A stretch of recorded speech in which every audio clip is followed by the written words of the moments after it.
Interlock education centre পক্ষ থেকে সবাইকে স্বাগতম। আজকে আমরা ইন এবং উইথিনের ভিতরে পার্থক্য বোঝার চেষ্টা করব। ইন বলতে বোঝায় কোনো কাজ নির্দিষ্ট সময়ের মধ্যে সমাপ্ত করা। যেরকম I shall go there in a week, আমি এক সপ্তাহের ভেতরে ওই জায়গাটায় যাব। তো এখানে এক সপ্তাহের মধ্যেই তো যেতে হবে, তার কোনো বাধ্যবাধকতা ঠিক নাই। যদি কোনো কারণে after a week has ended, ওই সপ্তাহটা শেষ হয়ে যায়, তাহলেও এই ওয়ার্ডটা ব্যবহার করতে পারি।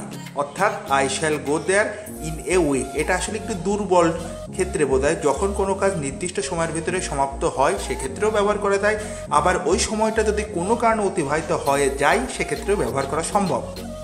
কিন্তু উইথিনটা অবশ্যই কোনো কাজ নির্ধারিত সময় অতিবাহিত হওয়ার আগেই সম্পাদন করতে হবে।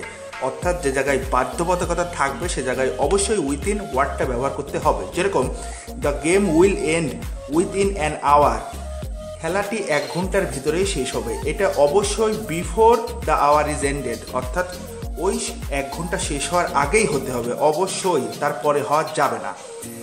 দে will finish the work within a month, এটা অবশ্যই ওই 1 মাসের ভেতরেই শেষ করতে হবে।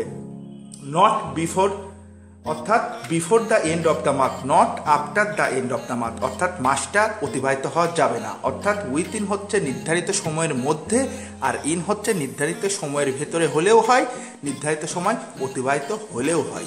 ধন্যবাদ সবাইকে।